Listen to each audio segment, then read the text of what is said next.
What's up? I just did the whole recording with my microphone off.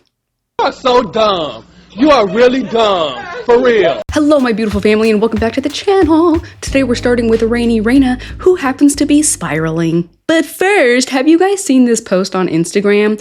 It was posted by 90 Day Fiance Alexa. These are comments left by Rayne's ex-husband. You know, the guy that hugged her in the middle of the night while she was 3 months pregnant and just took off? This is his side of the story. I'm gonna read it for you guys, so buckle it up. I want to address what Rayne said about our marriage on the 90 Day Fiance show. I understand that we had challenges, but her lies and false claims about me turning to drugs and abandoning our family aren't an accurate reflection of what happened. Yes, I struggled with stress, and there were times I made mistakes, but I sought support, went to counseling, and was always involved with our kids. Rayne and I mutually decided to separate after realizing we had grown apart. It was not a case of me just leaving. And that's why I feel the need to clarify some things about my marriage with Renee. While I admit I had my struggles, my brain wants to read Rayne so bad. Renee was also dealing with serious mental health challenges, which put a significant strain on our relationship. Over time, she began making claims that I would harm her or end her life. Even though I never gave her any reason to feel that way, her mental health was a real concern. And it became clear that we couldn't continue in a healthy marriage without addressing these issues.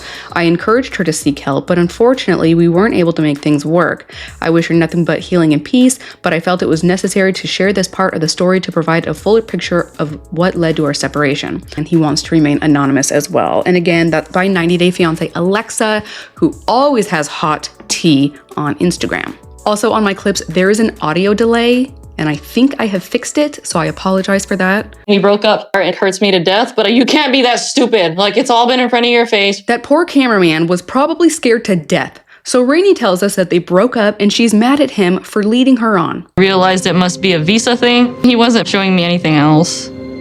She booked an early flight and told Chidi she's heading out, and apparently he said he wants to talk to her first. I'm sure production put them up to this. Everything will be okay. Fine, yeah. We are here for you. I am so glad that his family went with him to meet her. Seriously, she is so scary. There was someone in the comment section saying, I'm so sick of creators like throwing around the word psycho and possessed and all that stuff. And I am not throwing it around. I really feel that way. I'm not trying to be funny. I think she really has serious problems, and I think she's a dangerous person. That's my opinion. Sorry. When we met at the beach, there was a lot I wanted to say. He wants to express his feelings to Renee because at the beach, she wouldn't allow him to. Hey, you're still talking. Say what you're gonna say so that we can clear it up. What's wrong with you? She walks him to the table with a gift for Renee because they hate her so much, and then she goes outside, and I was like, no, don't go outside. I am so relieved that this chapter is over for Chidi, honestly. She tells us that she came with Chidi because Renee gets so aggressive, so if she hears yelling, she'll run in and rescue Chidi. So Rayna shows up. And he goes, hey, babe. And I was like, why are you calling her babe? And then he gives her gifts and says, these are from me. It was a dress, a necklace, and earrings. So I'm like, what is this, Chidi? It's just him wanting to put on a image that he's not the bad guy. Of course, Renee thinks that he's just trying to manipulate her. He says, I wanted you to know that I really appreciate you. Thank you for your sacrifices, and I'm gonna miss you. And I was like, oh, okay. He's just trying to end it on a good note so there's no animosity. Babe, it's quite I flew a long way and sacrificed a whole lot more than you'd ever imagine. Okay, first of all, he just expressed to you how much he appreciated what you did. Was it a reminder to you that you have something to throw in his face? Why do you make it so messy? I've never done anything to you but reach for you, love you, try to... Wait, let me finish. She refuses to let him finish. She keeps rambling away and then tells him that he's an evil person. It's quite unfortunate that all these are coming out from your mouth. But Yeah, it is. Unfortunate for you. Dude, just give up and leave. Just go. He says, will you please hear me out? And she doesn't respond. So he says, in our entire relationship, the only part I ever enjoyed was when we first met. And I was like, oh my gosh, the demon's gonna come flying out of her face to kill you. You just want to play me for a fool, Chidi. You're gonna be nothing now but a bitch to me. Do you understand that? I don't care what you say, Chidi. You don't deserve my respect. You learn to shut your mouth, okay? The level of hostility coming from her is insane. Chidi is trying to finish his thought, a single thought, and she absolutely refuses to let him talk. She just grabs the gift, she gets up and leaves, and he is sad. I think he wanted some closure, he needed closure, and she wouldn't let him have it. it is such a very bitter experience. Renee is filming herself crying in her room, and I'm like, cry harder. You idiot, you're a terrible person. Oh, I can't believe he did this to me. He should have never led me on. Shut up. So, this couple is officially broken up with half of the season left in the show. Moving on. We're with Niles and Matilda. These two little love bugs are cuddling in bed. Niles has the most beautiful teeth. They're talking about how relieved they are that her family accepted his request, but he needs to come back as soon as possible. And then it cuts to Niles telling us that he doesn't know when he'll be able to come back. They head back to Mom's house to hang out with the family some more, and Niles is eager to see the inside of the house. It's where we normally cook our food. It's about my mom's business. Okay, okay, I see. It looks like the entire house has a dirt floor, I think. They use tires to keep the goats away from the plantains, and there is no running water, not even in the shower. We will pick our baskets and go fetch some water to come in and take our shower. Niall says this is not a house, and he starts to feel really bad for Matilda and her entire family for having to live in these conditions. Then Matilda shows him her room, and that she shares with 3 other sisters, and they all sleep on the floor. If these walls were gray, this would be indistinguishable from a prison cell. I died. It was so funny. He's normally pretty slow with his speech, but he just starts busting out all of these insults. And she's like, oh, thank you. That's all that we can afford right now, Niles. I think that's part of it, autism, but I don't like it. Niles heads out with her brother because I think he wants to buy them a Wi-Fi box. So Matilda sits down with her sister who is cooking. And sister tells Matilda that it's crap that Niles changed the wedding date. And she should have forced him. And Matilda's like, how would I do that? And also, can you cook the food for the knocking ceremony? Sister's like, no, we can't afford food right now. The small wedding I did last time was like $250. We don't have that. Enjoy my drinking, my share. Matilda says that moving the wedding date was embarrassing enough. So if there's not enough food at the knocking ceremony, she's going to feel a lot of shame. And Sissy's like, well, you're going to have to talk to him about that. Niles doesn't know it, but we need money from him to prepare the knocking ceremony. Matilda is not looking forward to asking him for money, but I'm wondering why there hasn't been more preparations made if she knew there was going to be a knocking ceremony. I want Niles to understand what I do every day. That is some incredible balance. So Matilda, who is barefoot with 50 pounds of bananas on her head, is walking Niles to the market. Niles is looking real spiffy. Matilda tells us, and I never knew this, that carrying something big and heavy and awkward like that is way easier on your head. I thought that was so cool. Matilda starts screaming out, plants and nuts, get your hot nuts here. And then she teaches Niles how to say it.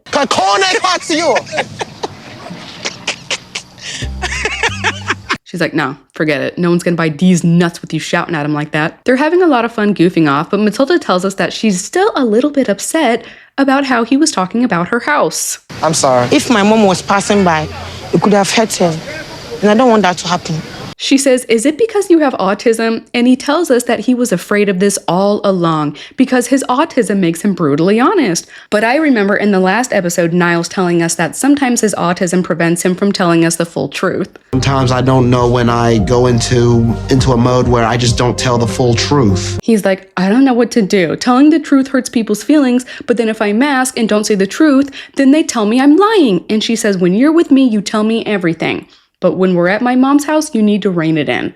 It was actually a really great conversation. They're very patient with one another. I'm glad you're talking to me, telling me what you want. Then she tells him that since the wedding got moved, she wants to have a huge knocking ceremony. So instead of the 20 to 30 family members coming, she wants them to invite all of their friends as well. So it would be closer to 90 people. In such short notice. You have to give me money to give it to Charlotte.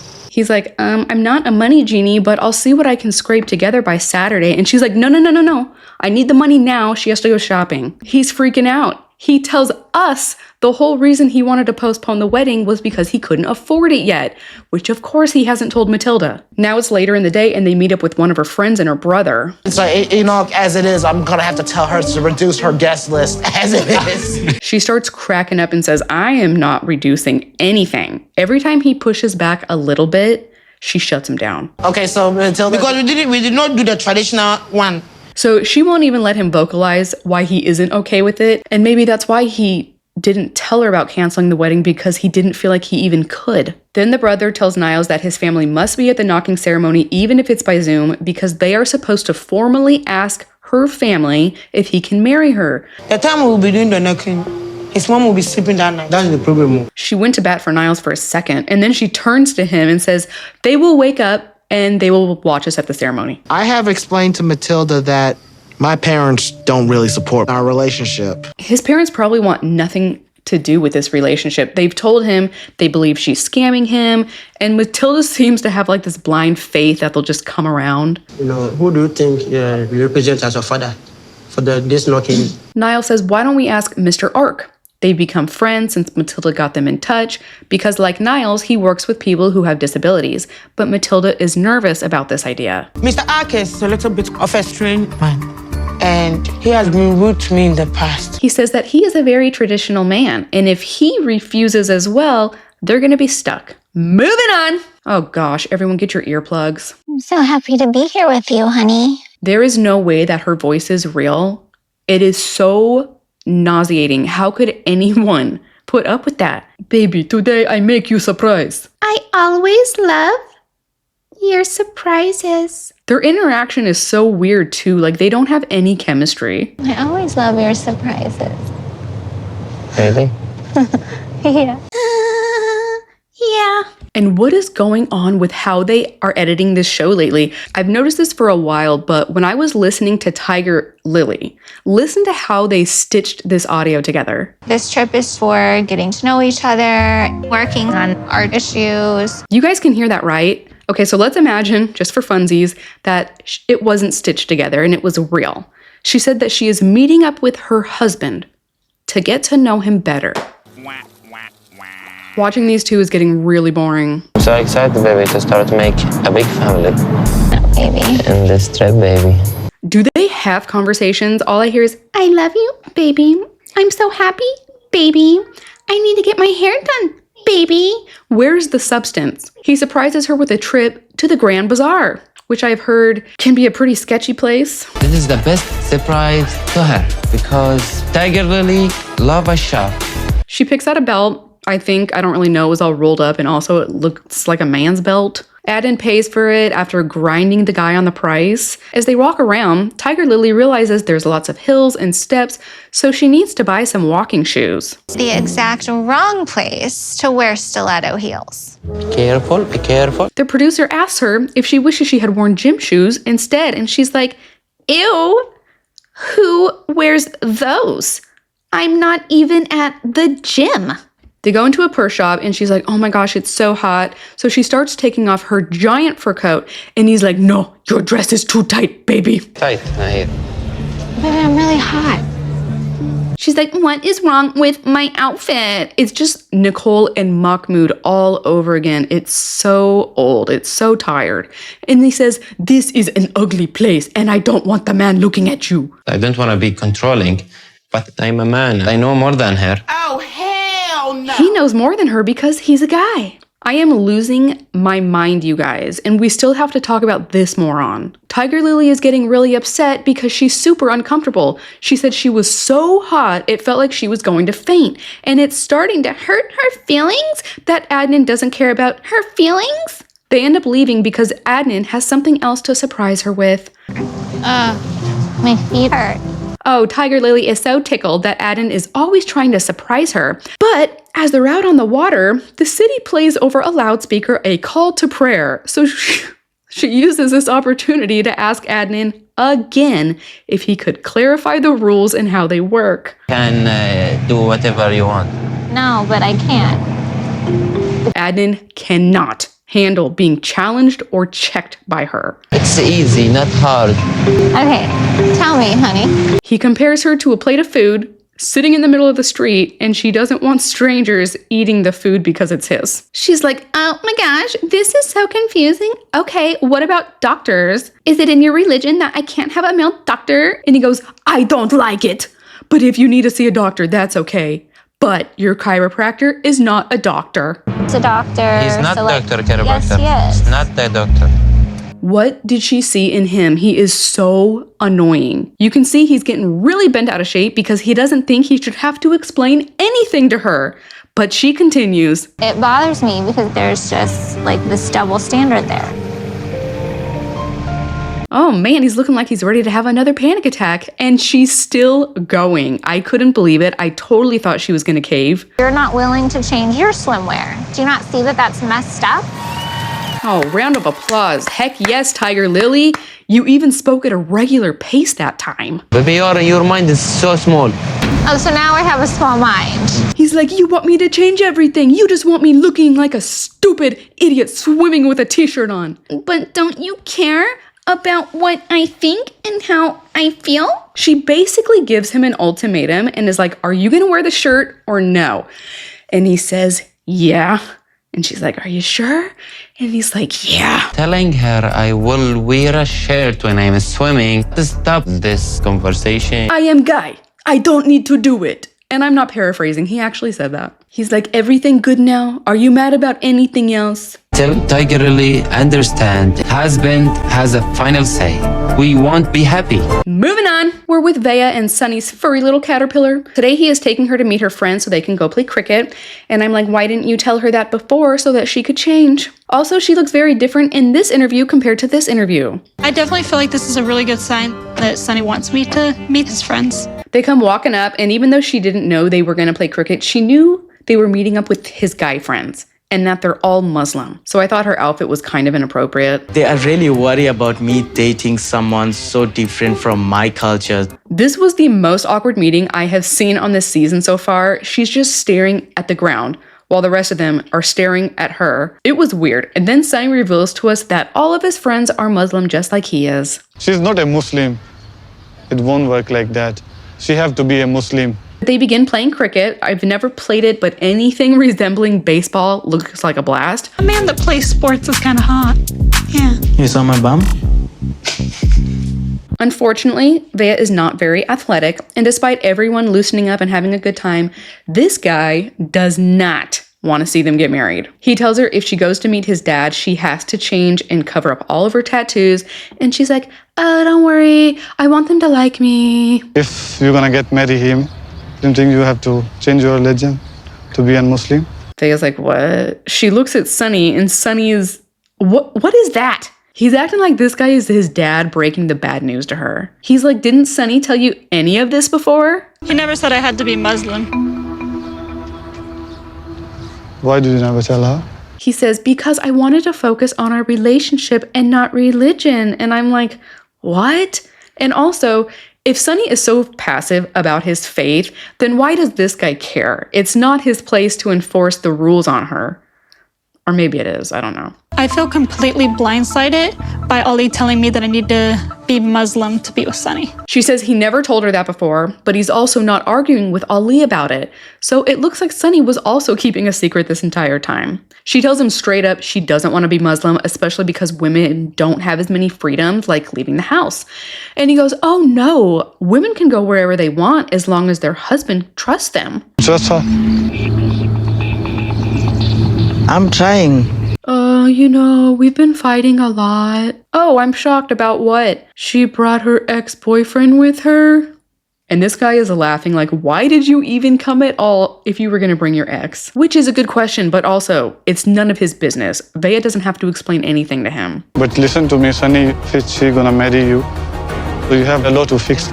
They leave, and Veah tells Sunny that she felt attacked by Ali, and I'm confused because you never told me I had to convert, and I told you I would never convert, so... I think that's kind of between me and you, and us to figure out. Do you want me to convert to your religion? He doesn't give her an answer. He just says he wants to focus on the relationship, which is really driving me crazy because it's just gonna make it that much harder if you're gonna break up later. Why wait? Does he want me to convert to Islam or not? And he's brushing it off. They have a romantic swim in the pool, then they come back and shower together, which is haram. Moving on. All right, we've got a new dude. Meet Joe. He's 34 from Florida. Just based on the previews, I could tell I wasn't gonna like this guy. It opens up with his big Italian family cooking all this food, having a gathering. It's loud, it's chaotic. What's up, Every time I look at him, it looks like he's lifting his shoulders up. Stud Muffin Joe, aka Playboy Joe. Yes. Despite living in Florida, he was raised in Jersey. He frequently goes back to visit his family, and I think this time he came back because it was Father's Day. I do go out a lot. I like to go to bars. I like to dance. He says he put his party ways behind him and deleted all the dating apps when he met Magmar.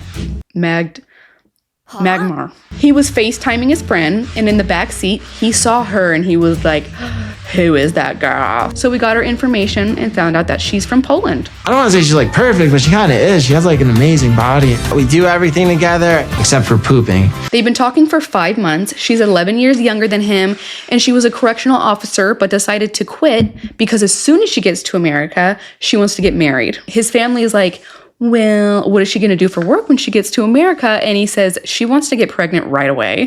Joe couldn't take care of a tomato in the garden.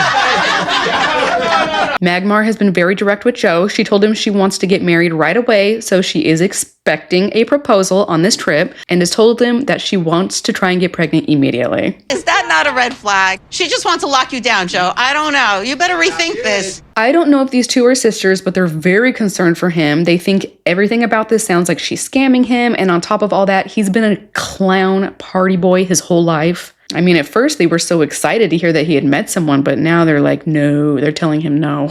It's the next day. My true love is working. I love to make money and being successful. Joe is in real estate, focusing on luxury homes. Once he's done plopping a bunch of cookies on this plate, he gets a call from Magda. He's showering her with compliments and sweet nothings, and she's like, thanks, but... we have a lot of things to talk about. He hangs up on her. I don't think he can handle conflict. He seems very conflict avoidant. Maybe that's why he works so much. Later that day, Joe Mama is hanging out with his friends. Then he discloses to them that he wasn't always exclusive. She thought the relationship was like any normal person would. And just like Loren, this guy thinks if it's not verbalized, it must not be the case. So a few months ago, he cheated on her. I got rid of all the dating apps. I stopped talking to anyone. I guess he forgot that 10 minutes ago, he told us the exact opposite thing. And you guys, I don't know if it's my recording, but the audio in these clips is insane. In this clip, it sounds like they took a piece of audio of him in a bathroom. It's echoing really bad. She was upset that I didn't stop talking to girls, so I had to start sharing my location. I didn't edit it like that. That's just how it was. So his friends are like, honestly, I'm not too surprised that he's already cheated on her because he's been a party boy his entire life. But also, he's never liked someone this much, so I guess it's a step in the right direction. Does she know that you and Jill have dated? Oh, oopsies! He forgot to tell her that too. Oh, well, I didn't think I had to because I dated that other girl so long ago, and if she's already mad at me for cheating, I can't tell her this too. He has good friends. They tell him this doesn't sound like it's going to be successful. I wish that they wouldn't have sugarcoated it though, because he's an idiot and he should feel bad for what he's been doing. This is absolute insanity. It's mental. Joe's out of his damn mind. So it's the next day or whatever, and he's at the pharmacy grabbing a few things to prepare to head to Poland. Long story short, he comes across some condoms and he says, do you want me to get a box? And she says no, and he's like, oh, okay, you have some, yeah? Like, he's just assuming that they're gonna hook up on this trip. I want to wait until I will come to USA. I need to feel I trust you. So she's gonna hold the cookie all the way until she's in America with her paperwork done. That is how it's done, ladies. You know what's powerful? Your cookie. Your cookie's all your power. You give it up and you give it away. Poor Joe is devastated and sulking his way to the checkout line. We've seen each other naked. She said she wants kids. I mean, come on. It's definitely starting to hit me that this could be like a big mistake. Then something happens. Production is outside Joe's door. Now, if I remember correctly, so when it's your turn, they're filming you from sunup to sundown until they have enough footage. Well, Joe will not open the door and let them in. He's knocking and knocking for an hour.